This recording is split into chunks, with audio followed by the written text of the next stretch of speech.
కాంట్రవర్సీలకు కేంద్రంగా ఉండేటువంటి cinema director Ram Gopal Varma ఈయన ఆంధ్రప్రదేశ్ హైకోర్టుని ఆశ్రయించారు.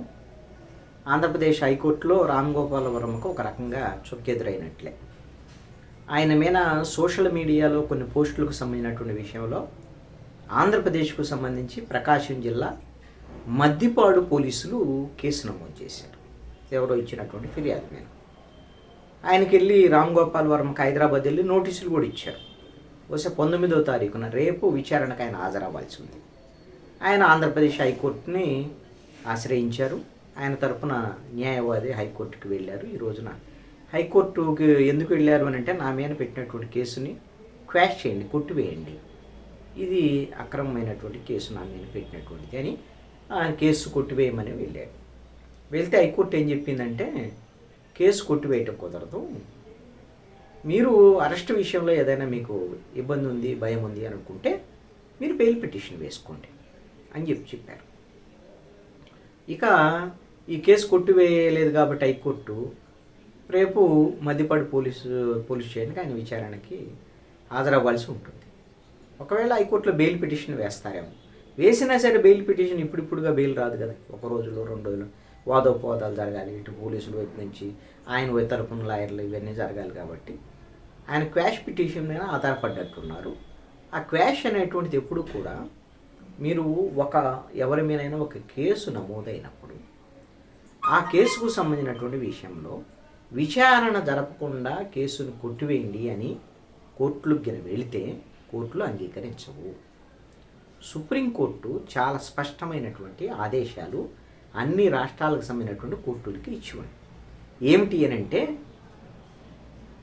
ఏదైనా నేరారోపణల మీద దర్యాప్తు చేసేటువంటి అధికారం పోలీసులకు ఉంటుంది.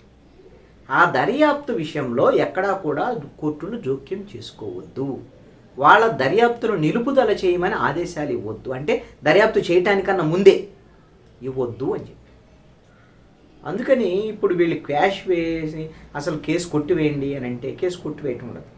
మీరు మిమ్మల్ని అరెస్ట్ చేయొద్దు నన్ను అనేటువంటి దాని మీద అతని మీద తీవ్రమైన చర్యలు తీసుకోవద్దు, అరెస్ట్ చేయొద్దు, 41A CRPC కింద మీరు నోటీస్ ఇచ్చారు కదా, ఆయన విచారణకు వస్తారు, విచారించండి అని కోర్టు చెప్పేదానికి అవకాశం ఉంది. అదేవిధంగా మీరు కూడా విచారణకు వెళ్ళండి, విచారణకు సహకరించండి అని చెప్పేదానికి అవకాశం ఉంది. ఒకవేళ విచారణ తర్వాత 41A CRPC నోటీసులు ఆయనకి ఇచ్చింది, ప్రజెంట్ వాళ్ళు ఏమో అరెస్ట్ చేస్తామని చెప్పలే, కానీ విచారణ తర్వాత ఈయన మీద వచ్చినటువంటి నేరారోపణలు అంటే సోషల్ మీడియాలో ఆయన వైఎస్ఆర్ కాంగ్రెస్ పార్టీ అధికారంలో ఉన్నప్పుడు అప్పుడు ప్రతిపక్షంలో ఉన్నటువంటి మాజీ ముఖ్యమంత్రి చంద్రబాబు నాయుడు, అదేవిధంగా జనసేన అధినేత పవన్ కళ్యాణ్, అదేవిధంగా మాజీ మంత్రి నారా లోకేష్ వాళ్ళ కుటుంబీకులను ఉద్దేశించి వాళ్ళని అవహేళన చేసేటువంటి విధంగా ఫోటోలు మార్ఫింగ్ చేసి ఆయన ట్విట్టర్ ఖాతాలోనే ఎక్కడో పెట్టారు అనేటువంటిది కంప్లైంట్ ఇచ్చినటువంటి అంశం. ఆ నేరారోపణలకు సంబంధించినటువంటి విషయంలో నేర నిర్ధారణ అయితే పోలీసులు ఆయన విచారించిన తర్వాత అరెస్టు చేసి కోర్టుకు కూడా హాజరుపరిచేదానికి కూడా అవకాశం ఉండొచ్చు. అప్పుడు ఆయన కోర్టులో బెయిల్ పిటిషన్ వేసుకుంటారు, కోర్టు బెయిల్ ఇస్తుందా రిమాండ్ ఇస్తుందా అని అప్పుడు సంగతి. ఇప్పుడైతే ఆయన అరెస్ట్ చేస్తామని ఏం చెప్పాలి పోలీసులు. 41A CRPC కింద హైదరాబాద్కి వెళ్ళి నోటీసులు ఇచ్చారు, విచారణకు రండి అని. రేపు విచారణకు వెళ్ళటం తప్ప వేరే మార్గం ఆయనకి లేదు. కోర్టుకి అసలు వెళ్తాడా లేదనేటువంటి దాని మీద ఎట్లాంటి ప్రచారాలు ఇవన్నీ రామ్ గోపాల్ వర్మకు మామూలే కదా. అసలు ఆయనే సినిమాలు ఇప్పుడు కాంట్రవర్సీలు సృష్టించుకుంటాడు వార్తల్లో ఉండాలని. ఇప్పుడే సినిమాలు లేవు పాపం ఆయనకి. ఈ టైంలో మరి కాంట్రవర్సీ కూడా బహుశా ఆయనకు అవసరం కూడా ఉండదని అనుకున్నాడేమో, కోర్టును ఆశ్రయించాడు. కోర్టు అయితే మాత్రం కేసును కొట్టివేయమని చెప్పినటువంటి పరిస్థితి.